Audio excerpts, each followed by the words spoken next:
దేశ రాజకీయ ముఖ చిత్రం త్వరలో పూర్తిగా మారిపోనుంది.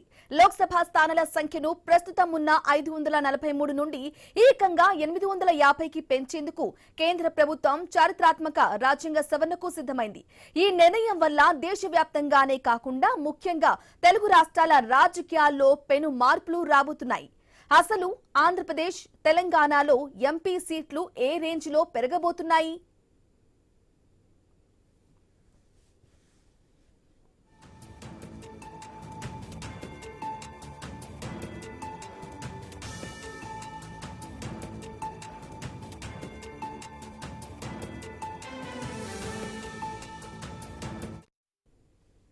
భారత పార్లమెంటరీ వ్యవస్థలో ఒక కొత్త అధ్యాయం మొదలవబోతుంది.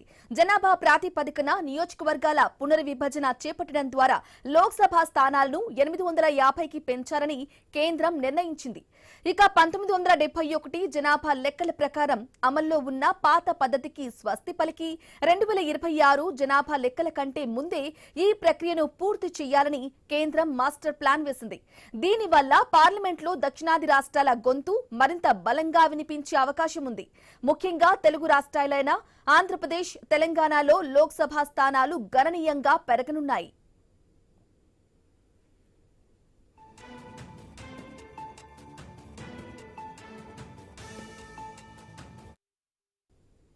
ఇక ప్రస్తుత అంచనాల ప్రకారం నియోజకవర్గాల పునర్విభజన జరిగితే ఆంధ్రప్రదేశ్లో ఇప్పుడున్న 25 లోక్సభ స్థానాల సంఖ్య సుమారు 40 నుండి 42 వరకు పెరిగే అవకాశం ఉంది.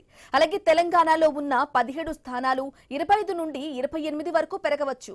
అంటే అటు ఏపీలో ఇటు తెలంగాణలో ఎంపీల సంఖ్య పెరగటం వల్ల కేంద్ర రాజకీయాల్లో తెలుగు నేతల హవా మరింత పెరగనుంది. గతంలో కేవలం అతిపెద్ద రాష్ట్రాలైన యూపీ, బీహార్లు మాత్రమే కేంద్ర ప్రభుత్వాలను శాసించేవి. కానీ ఇప్పుడు సీట్ల పెంపు వల్ల తెలుగు రాష్ట్రాలకు కూడా కేంద్రంలో కింగ్ మేకర్లుగా మారే సత్తా చేకూరుతోంది.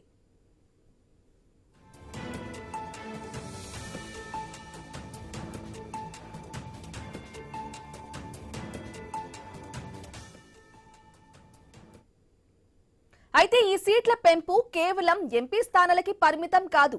దీని ప్రభావం అసెంబ్లీ స్థానాల మీద కూడా పడుతుంది. లోక్సభ స్థానాలు పెరిగితే దానికి అనుగుణంగా ఏపీ, తెలంగాణ అసెంబ్లీలో కూడా ఎమ్మెల్యే సీట్ల సంఖ్య భారీగా పెరుగుతుంది.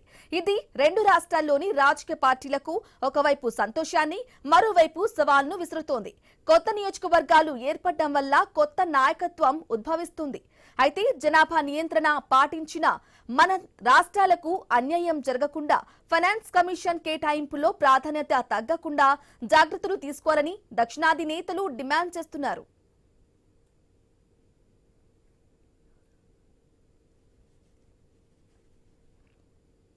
ఇక మహిళా రిజర్వేషన్ బిల్లు అమలు కావాలన్న ఈ పునర్విభజన ప్రక్రియ అత్యంత కీలకం.